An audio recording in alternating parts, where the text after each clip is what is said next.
I love it. All right. Well, we are 2 minutes in now, so I'm going to go ahead and kick us off. Again, welcome, guys, to post-purchase strategies for retention in 2023. Just some quick notes. If you guys want to drop your questions in the chat or in the Q&A box, we'll get those answered at the end. And if you have to drop off early, you'll get the recording after today's webinar. So without further ado, I'm going to let our panelists introduce themselves. And SJ, why don't you go ahead and start? Absolutely. Yeah. My name is SJ, and I'll be speaking from the Justuno perspective today, focusing on that on-site experience. And I've been at Justuno working really kind of more on that client-facing side, and then more recently with partners. So really seeing a whole view of a MarTech stack. And I'm excited to hear from everyone today and how we all work together. Awesome. Awesome. I'm Noah. I lead partnerships at Malomo. Been in the role for, I think like 16 months now. So it's been quite a ride, and we're just getting started. Excited to share some of our learnings today. Cool. Hi, everybody. My name is Ryan Caviston, Senior Enterprise Customer Success Manager at FriendBuy. Also the customer success team's go-to guy for all things loyalty.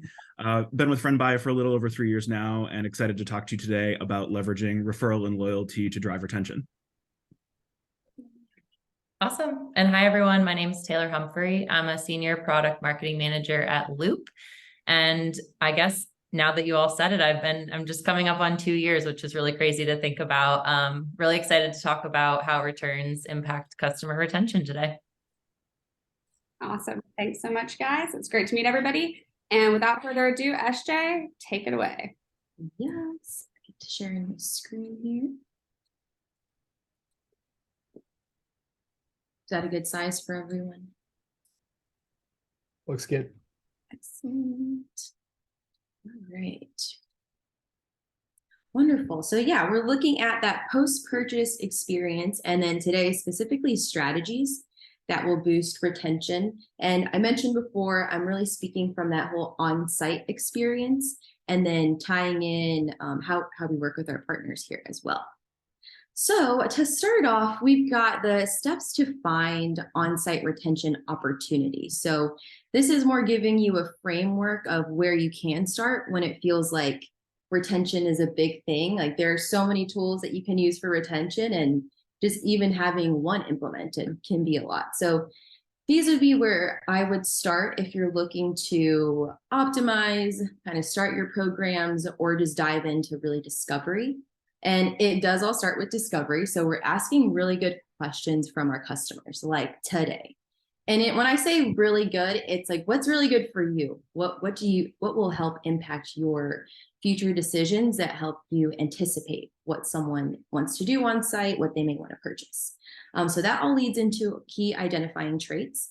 So asking them what shoe size they are, who they bought for. We'll get into some examples coming up soon. And then we also want to get into giving your site a boost. So today is all about boosts and what we can do to implement today, just ahead of kind of holiday time as well. And that's really around targeting popular touch points on your website. So a touch point could be someone is exiting your website. We all know that. And then somebody exiting with items in cart. So actually cart abandonment. So those are popular touch points. And then within your industry, or just how your site may be structured, you may have your own particular touch points where you can target those actions and give your site that boost. And then we're very data driven at the end of this whole how to find opportunities. So looking at the data that you'll get after implementing your these items today, and then using that to continue testing or just present a better option for whatever messaging you have going on. Cool. And then I've got this tip down here for where I would suggest starting for on-site when it comes to a pop-up and messaging. We would say starting with the welcome, an exit, and then an add to cart triggered pop-up targeting return visitors that purchased in the last 30 days. I know that that sounds like a mouthful. I would love to know what you think about this little tip in the chat, but this tip is meant to give you a base to target someone that is shown that intent really recently in the last 30 days. So your messaging is going to be still really fresh, really relevant, and you can play around with different seasonal messaging on there as well. So this is a flow that I will say, looking at this, like it's not meant to, like all of these messages and pop-ups are not meant to fire in the same visit. So you kind of stagger that out between visits and use conditions in Justuno to accomplish this type of segment. But I would say one of the easier ones if you're getting started with that targeting. So now we're going to move into a quick overview of an on-site retention initiative. So really what everything comes back to once we start thinking about retention and building up our site. So I'm setting the stage just with Monday is the highest order day when it comes to ordering things. And that's combining e-commerce and then in-store. So with Monday being the order day, right, that kind of sets the stage for the rest of the week, or maybe what's leading into that Monday purchase. People are researching, they're bouncing around from different channels that you're active on to get to know you as the brand or learn more about the product and the next step they want to take. So as a refresher, we've got our 3 steps. We're asking some great questions. We've got our boost, so today's content, and then we're optimizing.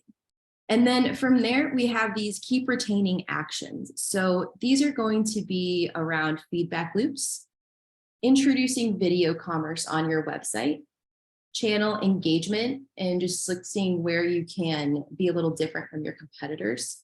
One-click actions is what I'll get into as well.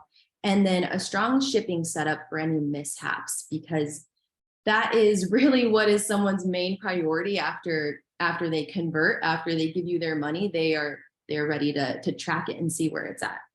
So with these in mind, I wanted to get into the feedback loops a bit, because the feedback loop is important when it comes to on-site, because each channel may not have its own feedback loop.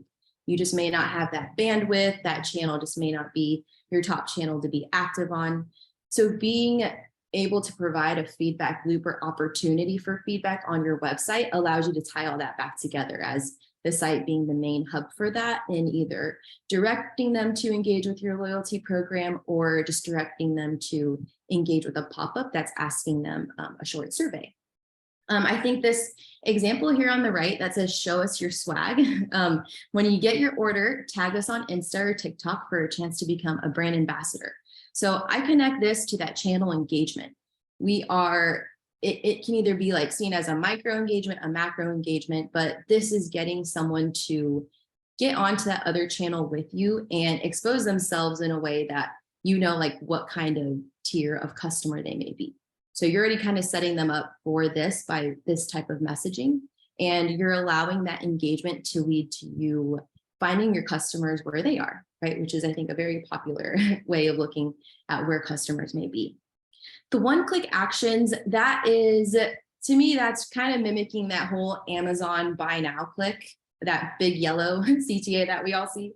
I will click on that all day. Like having those one-click actions across your website, not necessarily as like a big yellow CTA, but just as something that's taking them to a next step, is really important in that retention and feeling like you're building up that loyalty as well. When I say one-click actions, it could be something like you have a click on your website, and that click is prompting them to log into their account to see if they're a subscriber or a VIP person. So with these one clicks, it doesn't have to be always to convert and exchange goods for money. This can be to just further engage with you as a brand. And I had another note here for feedback loops, just giving some examples here. Would love to hear different ways that you are out there getting feedback. For this, I look at being able to show some love to your customers in any way, whether that's through different channels or directly on the website through a pop-up. A channel engagement, like I mentioned, in that micro and macro level, and also incorporating like this example shows, driving from the website to those social channels where you're targeting those other customers that may be around. Get into my next one. I've got a poll here for us. Thank you. I just want some feedback from everyone and to know kind of where you're at in this post-purchase era of e-com. So when do you engage with your customer base post-purchase? And this is not including the tracking page as engagement, because that's kind of an easy one. They're going there like 100 times a day. So that would be pretty immediate, but would love your feedback here. see where it comes from. Curious where that Monday stat comes from. Oh, yes, that's from one of our shipping partners here at Justuno. I can totally look that up and send it over for you. Yeah, I love the shipping info. Cool. Can everyone see the poll, Katie? Yep, everybody did it. We got about 16 answers in. So can y'all see the results, or do you need me to read them to you? Oh yeah, I can see them. It looks like 24 hours later, 47%. And then other, yeah, we'd love to know other, anyone else in there. And then next visit, love that. Next visit, yeah, I think that's kind of leading into what I'll get into right now. So the next visit is that return customer website experience. I feel like this is more specific, kind of a step further than just like a new customer. This is them re-engaging with your brand and kind of emerging as a new person. They've just been exposed to some stuff from your brand, hopefully some really awesome content, how-tos. So now they're returning, and this is kind of where you see what kind of experience they really had. But we're looking right now at the top targeting scenarios for return customers. So these would be ways that we can just target these visitors on site using the advanced conditions in Justuno. And we're looking at email UTM, so targeting that campaign that is very specific, maybe to you getting a review or feedback on a product, or just how their whole shipping experience was. Then we've got purchase frequency. So we can target if they've purchased in the last 30 days, as that example from before, 60 days or 90 days. And I would adjust that to whatever seems really relevant to your brand. We can target based off of that specific item.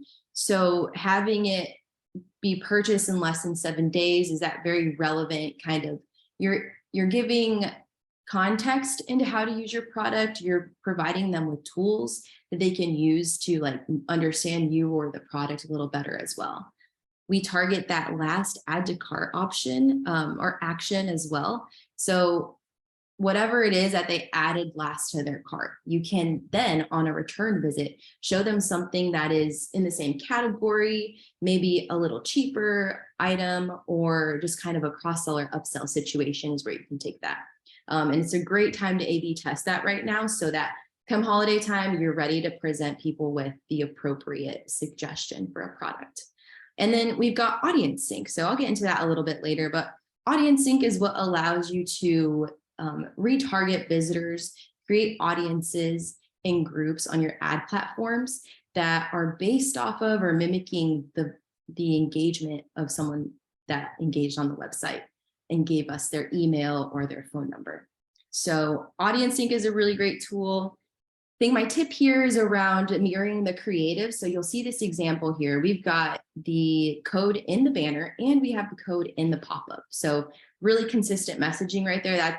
This I would say is probably one of the most basic and easy ways to implement that personalization. And as you're testing that out, maybe it's like where you put that code, making it more of a unique code based off of geolocation. So I'll show you some examples coming up. Excellent. Cool. So we're getting into post-purchase personalization and data collection. So post-purchase, someone is not quite yet into that return visitor. No, I should say they are that return visitor, but they are not quite into any VIP group of yours right now. So pop-ups are really important at this point for that word of mouth vibe. So I got an example here for us. I heard you're from AZ. So this is that kind of geolocation, personalization, all coming back in the effort of retention, and then boosting this customer to repurchase, talk about us, whatever action it is that we're really aiming for. So we've got one step away from long-lasting coverage. Arizona heat is no joke. And we're noting that we can totally relate. And we even have a unique coupon code here for hot Arizona. So this whole flow is just targeting that person, which if they're shopping for this at this time, like that's going to resonate. It's going to at least resonate that we can understand. So this this example is one that you can change for yourself in any way and base it off of where your top customers are purchasing from. I'm not saying from every state or every location, but really prioritizing some and then testing from there. And then this example screenshot below is that audience sync that I mentioned. So if you envision that, you've got Justuno in the middle that can disperse your email lists in a way that connects to your ad platforms to create audiences that are similar to that type of person that engaged. This post-purchase personalization time and data collection, it's a very exciting time for customers.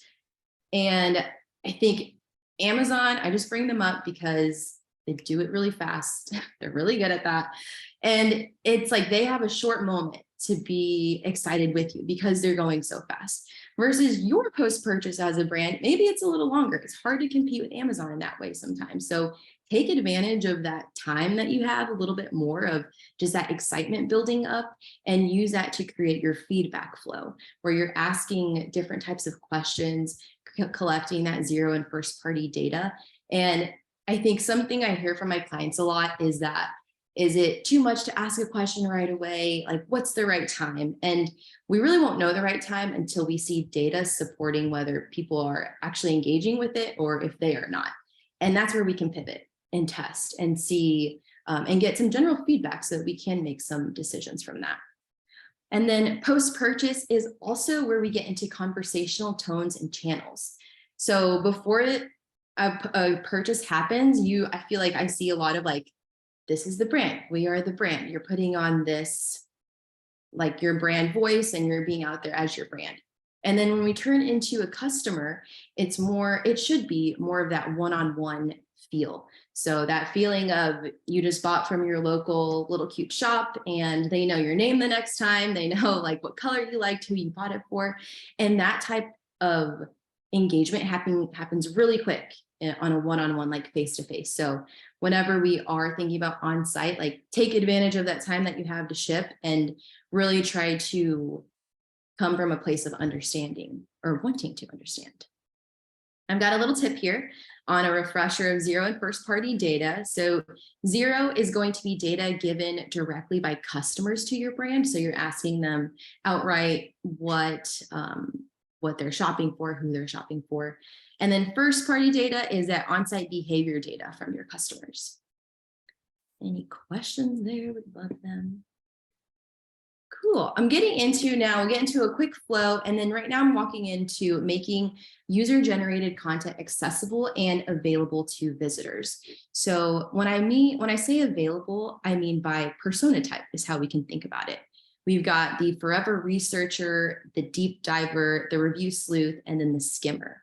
So based off of these types of personas, you want to have your user-generated content available on social channels, really looking at what the conversations are in any comments on social channels.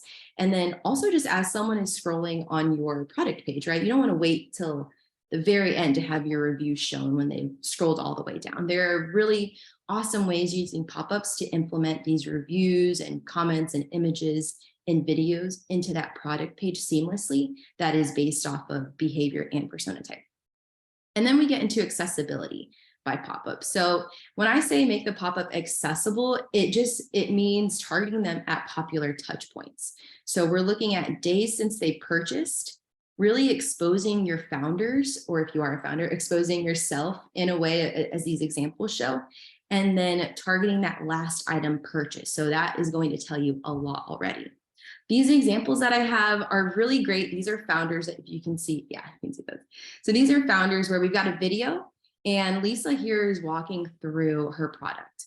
And then we've got Cave on here, and this is a campaign that's going to be targeting a landing page. And here he's giving the option of gamification. So you can actually scratch this flag off, which is really cool. His image changes to a GIF, so it's very eye-catching. And we're targeting traffic that he knows will really resonate with seeing his face, and he's gotten that feedback before. So kind of running with that idea, like don't be afraid to put your face out there and A/B test that. And I would say it's a great time to test. Every time it's a great time to test. So I'm getting into a flow tip, kind of got a lot of clicks coming up here. And then we'll get into one final example. So this flow tip is what kind of leads to that return visitor and how I've been thinking about this whole time. So we've got a visitor landing on site. They're greeted with a sweet lead capture. And then we've got them browsing. So they've already opted in, they're already scrolling through and engaging with your product page or whatever page they've landed on.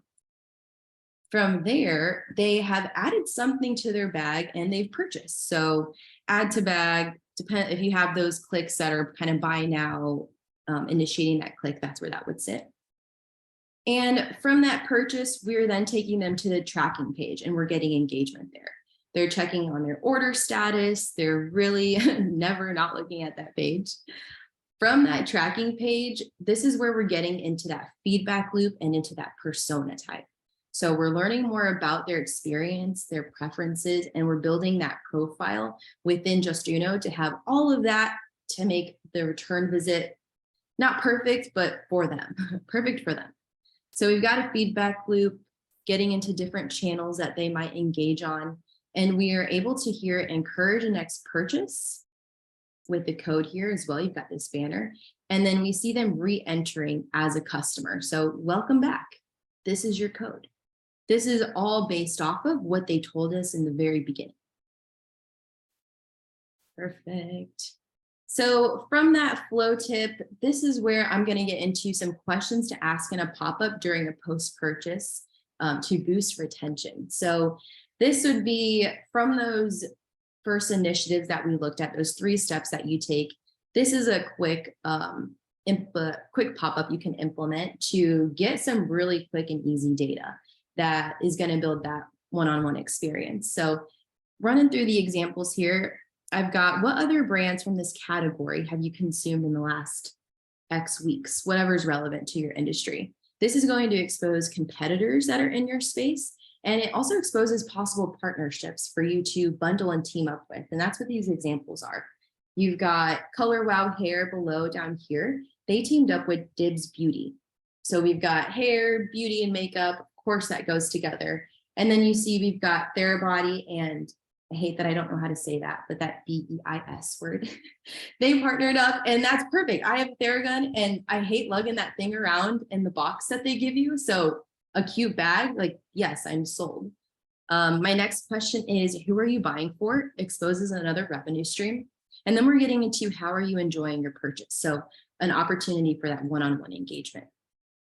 Leave this up here for a sec if you want a screenshot. Cool. And then that'll wrap it up for me. I would love to, answer any questions that you have later on, and I will pass it over.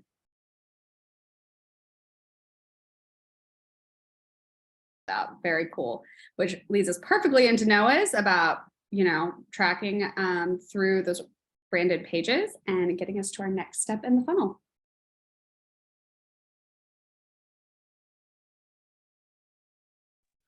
Need to unmute. Okay, cool. Great job, SJ, and thanks for leading me in. I'm Noah, head of partnerships at Malomo, as I mentioned earlier. And as Catherine mentioned, I'm going to be talking about how leading e-commerce brands are boosting retention through the order tracking experience. So the ideas I'm going to be sharing are like real life examples based on learnings from some of the amazing brands that we've had the pleasure of working with, like Lashify, Rhone, Mudwater, some household names here for sure. Before we get into those ideas, though, I do want to sort of set the stage on why retaining customers isn't just important, but it's become essential in today's day and age. We can really see this kind of show in these numbers. So in 2013, the average brand lost $9 for every new customer that they acquired. And that number has since grown to a whopping $29 today. So the cost to acquire a customer has literally increased over 3x in just 10 years. And obviously this is due to a ton of different factors like iOS privacy changes, rising inflation and competition, supply chain issues and increased competition, and probably even more. The fact of the matter is that modern brands just can't survive today if the focus is always on driving growth through acquisition. The good news is there is a massive silver lining. profits from repeat customers over that same period are healthy and growing. So profitability from your repeat customers has actually grown, again, during the same time period, 35%. So moral of the story here, there is no sense in acquiring new customers if you don't have a plan to keep them coming back. Before you're able to drive, repeat purchases and long-term LTV, we need to make sure that we keep them on the front end. So I should have probably mentioned this at the beginning, but I've got a couple free lunches to give out. So please drop answers in the chat. Mariah is in the background monitoring for winners here. Closest guess will win. One, kind of surefire way to lose new customers right away is to provide a poor shipping experience. So the question here is, what percentage of your customers won't return to a brand after just one of those, one bad shipping experience? Get those answers in. I can't, I guess I could see them. Okay, nice. Seeing some good guesses.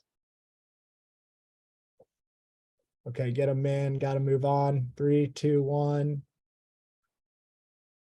Okay, so bad delivery experience, I guess, isn't exactly a surefire way to lose customers, but it is damn close. 84% of customers won't return to a brand after just one bad shipping experience. Let's talk about why Shopify brands especially struggle to provide a great post-purchase experience. And I'm sure this extends to other platforms as well. For most consumers, unfortunately, the post-purchase or order tracking experience still looks something like this. You start by browsing a new store, which is usually super engaging, beautiful, fully branded, personalized to you. And then once you buy, that experience completely flips. You're sent, very transactional, sort of stale email telling you your order has shipped. And a lot of times this is the last communication you get from the brand about your delivery. From that email, when you click to track your package, you're taken to a carrier tracking page that is oftentimes really confusing, difficult to understand. And when you see the experience laid out like this, it feels very disjointed and kind of jarring because it's like a very anxious time in the customer buying cycle. It's kind of like the brand, is giving you the impression that once they've gotten your money, they don't care much, if at all, what happens after that. Okay, second opportunity for a free lunch coming at you really quick here. What percent of the average brand's web traffic hits that order tracking page? This will help us kind of put into context what that means. But keep in mind that this question is related to total web traffic, not just from visitors who have purchased something. So obviously for those who have purchased, the number is close to 100%. That's not what this question is. This is of a brand's total web traffic. Get those in.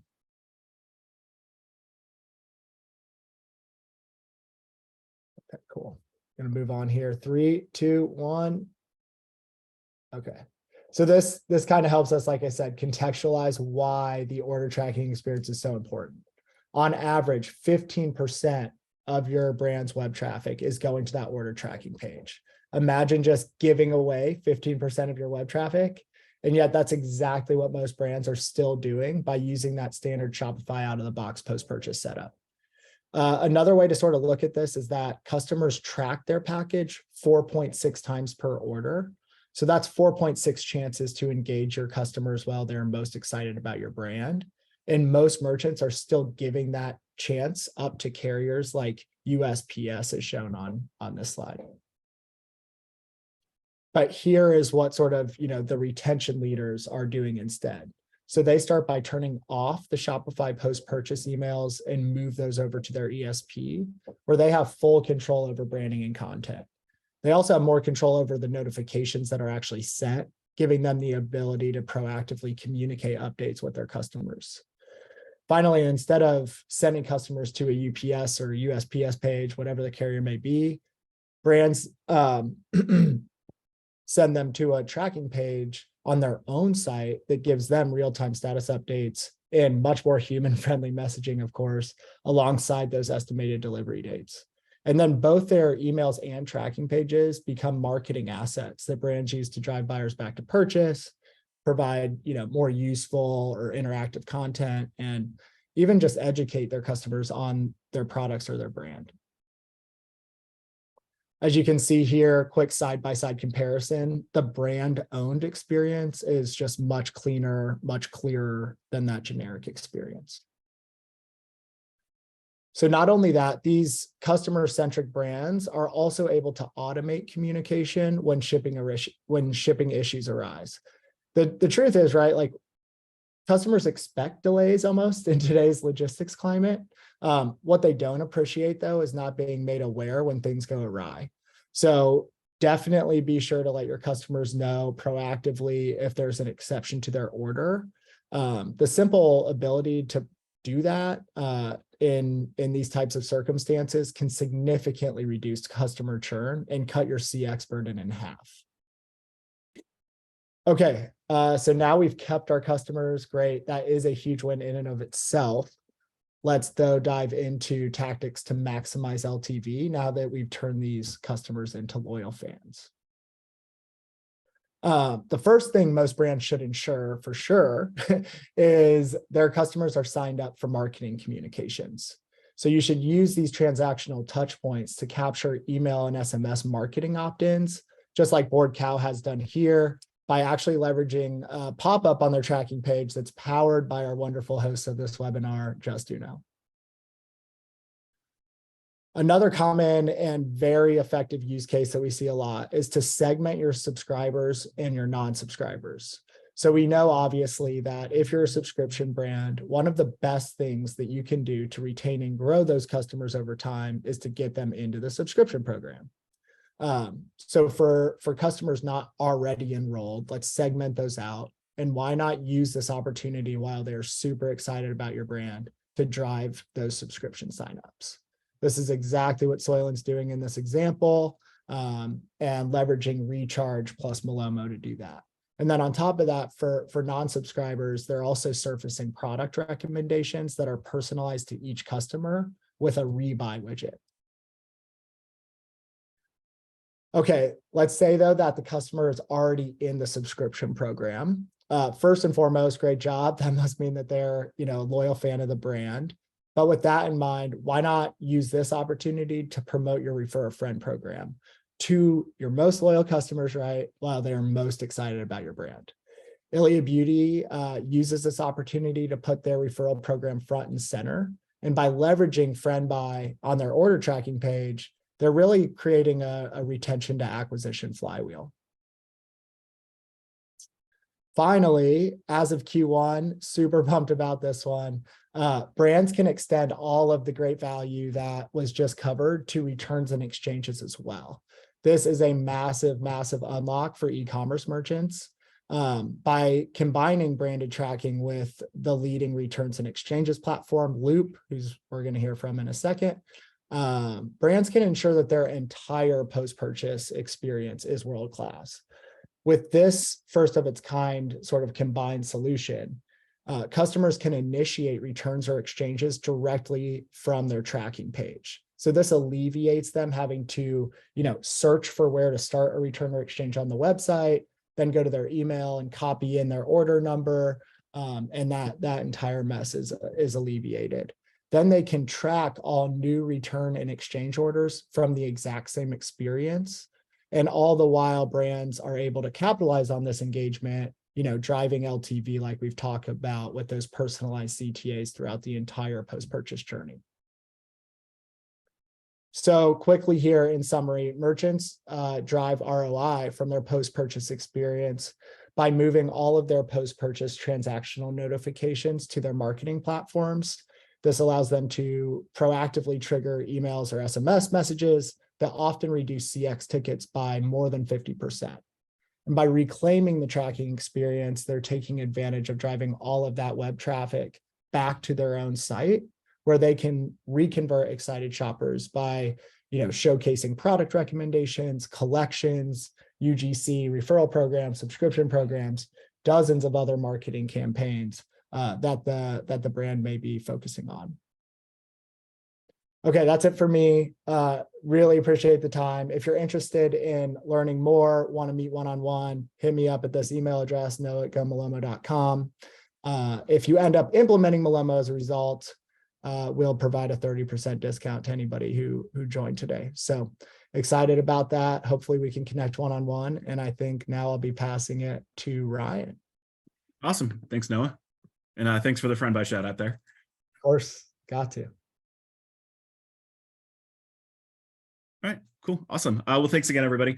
My name is Ryan Caviston. I'm a senior enterprise customer success manager at FriendBuy. As I said earlier, I've been with FriendBuy now for a little over 3 years and get to partner with some great brands, including Walmart, Figs, and Tommy John. Since today is all about building a post-purchase strategy to boost retention, I'll be sharing some tips for how you can set up a loyalty and a referral program that will create memorable experiences that will keep customers coming back for the long term. Before we dive in, just wanted to give a quick background on FriendBuy. So our bread and butter is powering referral programs for high growth digital brands. You can see a snapshot here of some of our clients broken down by industry. And really, these are customers across many different categories and different stages of growth. Based on our experience working with these amazing companies, if you're in the business of acquiring and retaining customers digitally, then a referral program and a loyalty program can absolutely be a significant driver of growth and retention for you.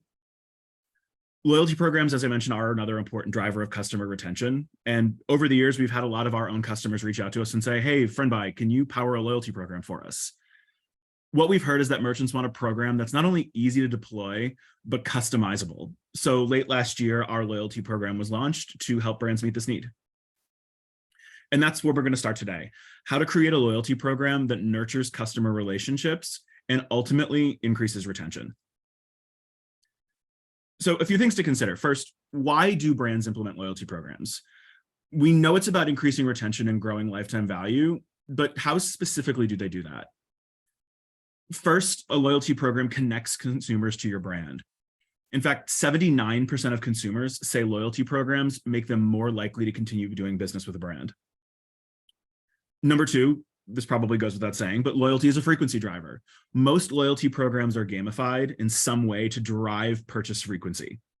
And 73% of customers have said they're more likely to recommend a brand with a good loyalty program, meaning you'll increase customer acquisition through referrals to your loyalty program. Number three, you might release new products from time to time. You can use a rewards program to jumpstart new product sales within specific customer segments. In fact, companies with leading loyalty programs grow revenue 2.5 times faster than their competitors who don't. And finally, collecting first-party data continues to rise in importance as privacy concerns make it more difficult to leverage third-party data. A loyalty program is an excellent way to collect first-party data in a value exchange between you and your customer. So that's why when you're building a loyalty program that's truly focused on an ultimate customer experience, you need to define your why. Defining why launching a loyalty program will be beneficial for you and your customers will help you determine your loyalty program structure, rewards, and success metrics. So as you're designing your loyalty program, there's really 3 key pillars to think of. First, what rewardable events matter most for your business? Naturally, there's the standard events like subscribing to email and SMS, collecting a birthday. But in addition, maybe you want customers to download your mobile app and make their first in-app purchase. Another example would be maybe if you're a subscription box company and you want users to customize their box because you have data that says customization leads to higher lifetime value. Next, what rewards make the most sense for you? Is it points redeemable for coupon codes? Maybe you're a brand that sells a high consideration purchase item with a low repeat purchase rate. So maybe third-party gift cards is the best reward type for you. Another route would be custom rewards, like monograms if you're selling luggage, for example, or special access to events just for your VIPs. And third, you'll want to protect the integrity of your loyalty program. And the best way to do this is to establish a set of business rules to ensure your program is profitable. These rules can include things like minimum purchase thresholds or limiting rewards to certain SKUs. On the other hand, consider using business rules as a way to leverage loyalty as a non-promotional tool by allowing customers to receive bonus points when they purchase a specific product. So here's a quick look at FriendBuy's interface for choosing your rewardable events. All the standard ones are here, like make a purchase, take a survey, and subscribe to SMS. But the key benefit of FriendBuy's loyalty solution is the ability to reward on as many custom events as you can imagine. But let's take this a step further and go beyond a cookie cutter loyalty program. Think of the important actions you want your customers to be doing that they're not doing already. As I mentioned earlier, maybe it's downloading your mobile app or completing a quiz that provides you with more data about your customer. These are the actions you should be thinking about rewarding and using to differentiate your loyalty program. Another crucial aspect of using your loyalty program as a driver of retention is making it simple and obvious for your customers to track and redeem their rewards. This probably goes without saying, but a clear CTA on your website should drive customers to their dashboard where they can track their points, claim coupons, and view all of the events they can take to earn points. If a customer can't find your loyalty program or understand how to participate in it, they're simply not going to join. Now, let's see what a loyalty program looks like when we bring all of these points together. So this is an example of a loyalty program that's really focused on improving retention and repeat purchase rate from Salt, one of FriendBuy's customers. Salt recently moved away from another provider where they had a pretty basic loyalty program that limited their ability to offer a tailored customer experience. So, for example, customers had to spend $150 in order to get $5 off. The challenge here is Salt's AOV is $70. So what that means is Salt couldn't reward their customers on their first purchase, which is a critical time to build loyalty with a customer and incentivize that repeat purchase. With FriendBuy, they'll be able to have customers rewarded from their first purchase, which helps increase repeat purchase rate, as customers who spend just $50, which is well below their AOV, will get $5 off. What makes this program so successful is Salt's emphasis not only on their customizability, but their focus on authenticity. For example, Salt includes a cup quiz as a rewardable event, which is unique to their brand proposition and keeps customers engaged.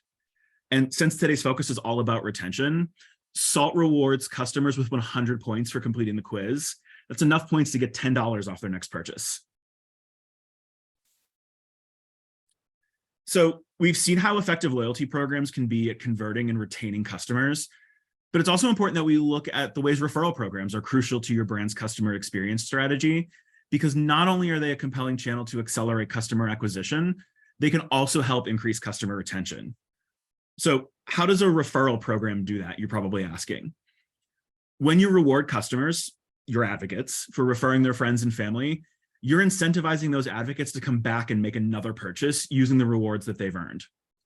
And those are the folks that you want returning as customers, as advocates often have higher AOVs and LTVs than customers not referred or otherwise participating in a referral program. Really, referral programs are now table stakes as part of a customer acquisition and retention strategy. But why are so many successful brands using them as strategic growth drivers? There's a few reasons. So first are jaw-droppingly low CPAs. Referral programs drive high-quality new customers through incentivizing existing loyal brand advocates.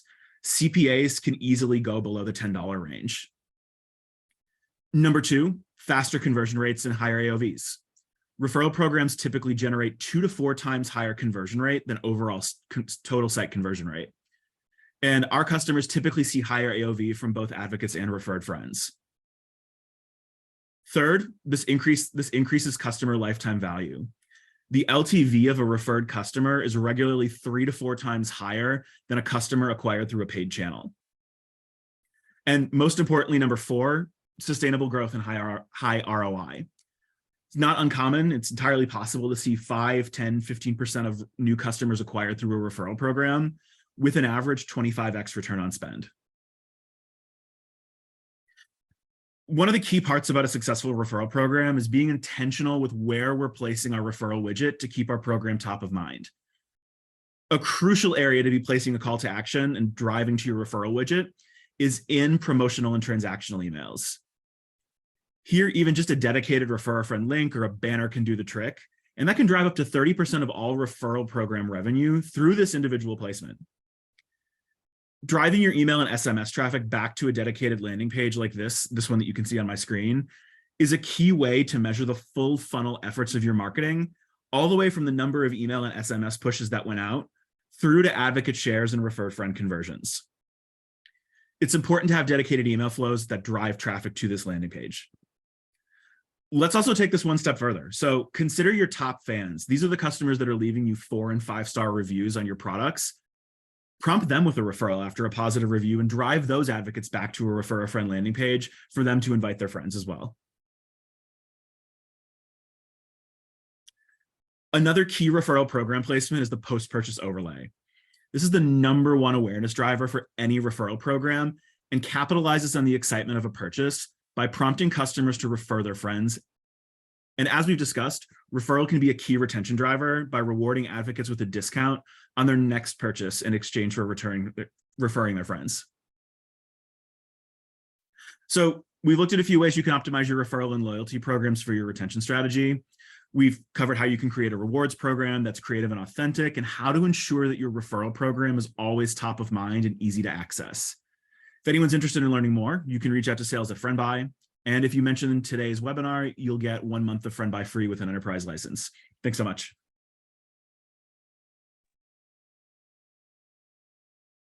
Taylor, who's going to show us how returns can be a profit center and not a profit suck. Awesome. Thanks so much. All right. Hi, everyone. As I mentioned, my name is Taylor Humphrey, and I'm a senior product marketing manager here at Loop. Our focus is helping Shopify merchants automate their returns and drive customer loyalty. So I'm excited to share a bit about how exactly returns impact retention, as well as some tips and tricks to make sure that your post-purchase experience supports both your customers and your brand. It can be really easy to think about returns as the end of the customer journey, but here at Loop, we see them a little bit differently. By investing in building out a seamless and delightful post-purchase experience, returns can actually be an opportunity for you to leave a positive impression on your shoppers and increase the chances that they come back to buy with you again. A McKinsey study actually showed that brands can lose up to 33% or a third of their customers after they have just one bad returns experience. As many of the speakers already mentioned, with customer acquisition costs only continuing to rise and consumer expectations at an all-time high because of brands like Amazon, retaining customers is really more important than ever, and returns are an opportunity to do just that. So today we're going to go over 3 key ways that returns management can support retention. The first being offering self-serve options that make finding and completing returns really easy for your customers. Second, keeping in mind that consumers want options when it comes to completing their returns. For some customers, that might just be getting their money back in the form of a refund, but for others, it might be turning a moment of disappointment into an opportunity to help them find a new product that they love. And lastly, logistics. Supporting your shoppers with convenient return methods is quickly becoming the gold standard. This helps you meet your customers where they are, and it also supports you getting returns back in a timely manner. So strategy number 1, customer convenience. One of the simplest ways to make sure that customers are supported in their post-purchase journey is to empower them to easily complete returns on their own using a self-service portal. By making this clear and really easily accessible, either via your website or your return policy page, or as Noah mentioned, maybe the tracking page, you can not only streamline this process for customers, but also reduce overhead on your support teams. This lets them spend more of their time focused on the customer interactions that need a personal touch, and it creates a positive impression for shoppers, as they can rest assured that if something doesn't work out, they're not stuck having to manually reach out to a human in order to get help or find a new item. Strategy number 2 is providing optionality for your shoppers when it comes to how they actually want to resolve that return request. Historically, returns tended to mean refunds, but that is no longer the case. By giving customers as many options or as many chances to find a new item during the return experience that they love, you increase the chance that they come back to buy again. And this can be achieved in a number of ways, like making simple variant exchanges for a new size or color easy within a few clicks, offering store credit in the form of a gift card, or incentivizing customers to exchange for a new item altogether. Let's dive a little bit deeper into the benefits of incentivizing exchanges. According to Shopify, when customers complete an exchange, they're almost 34% more likely to shop again. So if you think back to that McKinsey stat, you can lose a third of customers if they have a bad experience, but you can increase the chances that they come back by almost 34% if you get them to exchange, which is really crazy to think about. So what are some of the ways that you can drive more exchanges and fewer refunds to boost that retention? Well, there's a number of ways that our brands are, number of strategies our brands are leveraging to try to encourage exchanges, including offering expedited or free shipping on exchanges, opening up the ability for customers to actually shop the entire product catalog using their return credit, offering extra credit or a bonus for customers who exchange or get a gift card instead of a refund, or even applying a small fee for refund or store credit outcomes, and more. All of these strategies can really help delight customers and ensure that they have a positive experience with your brand, so that they know if they come back and buy in the future and something isn't quite right, they have an easy path forward to get an item that they really love. And last but not least, we have logistics. I'm sure everyone can probably relate to the inconvenience that is figuring out how to get the return back to the merchant. I'm personally guilty of keeping items that I don't love just to avoid the hassle of printing out the label, packaging the return, and then trying to get it back to its destination. But the strongest brands today are making this a lot simpler for customers by providing them with convenient choices when it comes to getting the return in the mail. Whether it's leveraging QR codes and printerless options for labels, if you're like me and don't have a printer, that is key. Partnering with at-home pickup vendors or supporting boxless returns and expanded drop-off locations. All of these options can really help make customers feel supported by the brand, so that they can rest assured that even when an item doesn't work out the first time, the returns experience is convenient as possible. All right, that's really all I have for you today. As a reminder, Loop is an exchange-first returns platform. We're purpose-built for Shopify brands, and we work with more than 1,800 merchants to help them automate returns, increase their customer loyalty, and ultimately retain more revenue for their business. Thanks so much for listening.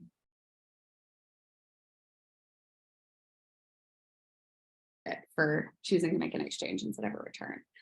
Okay, so we had some great questions coming in the chat.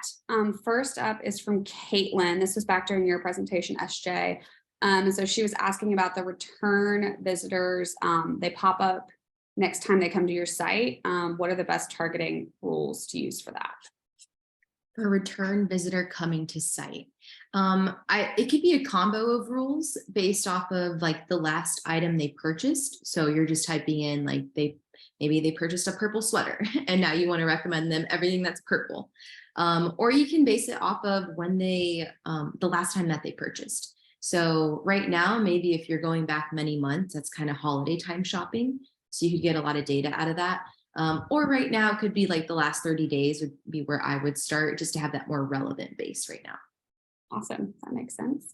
This one's for you, Ryan. What is the most effective reward you've seen used in loyalty programs? Is it just straight money, discounts, kind of more creative stuff? Yeah, I think it depends on who the merchant is. So I think, somebody that has a high repeat purchase rate, things like coupon codes to continue to drive customers to come back can be a great reward. Think if you're somebody like maybe a furniture company or a mattress company, that coupon code might not be as effective. So things like gift cards would be a better use of rewards. Okay, awesome. Noah, this one's for you. What's the best thing for me to put on my tracking page besides just email and SMS collection? Good question. Depends on what the initiatives are for sure. Everybody loves that answer. It depends.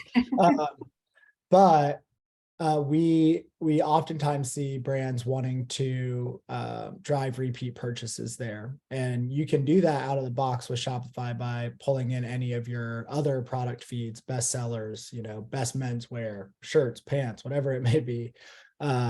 But you can take that up a notch by integrating a personalized product recommendation tool like a Rebuy, for example.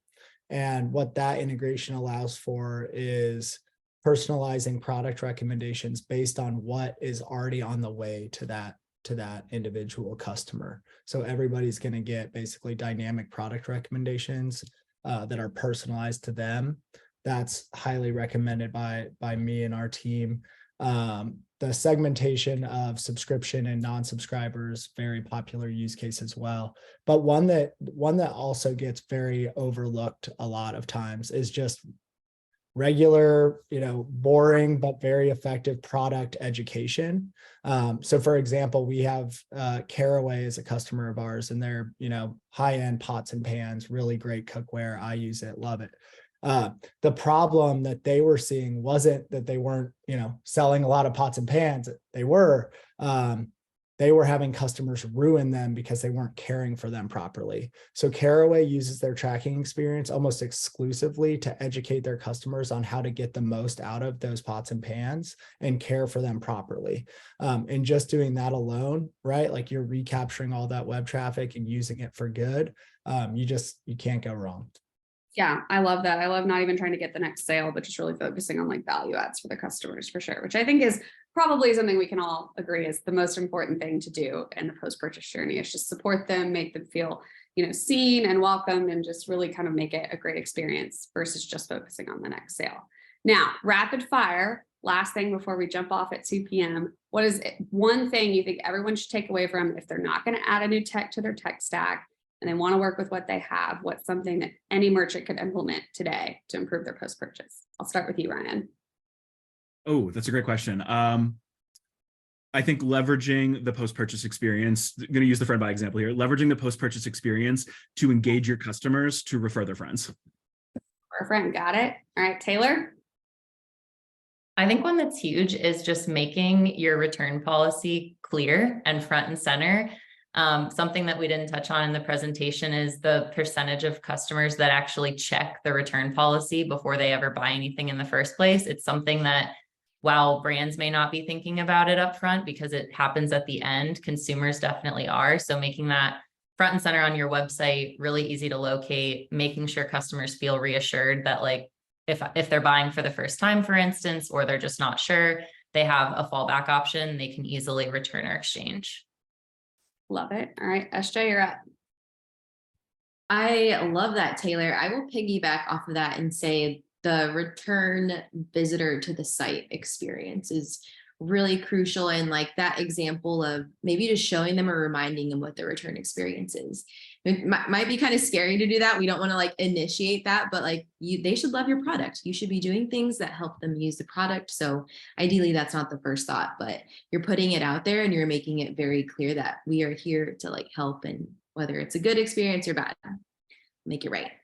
All right, Noah, take it home.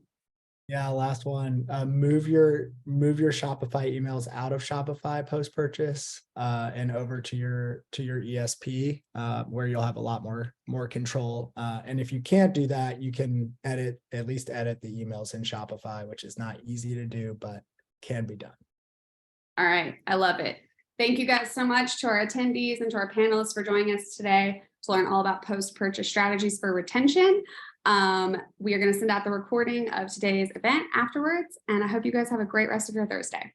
Bye, y'all. Thanks, everyone. Bye.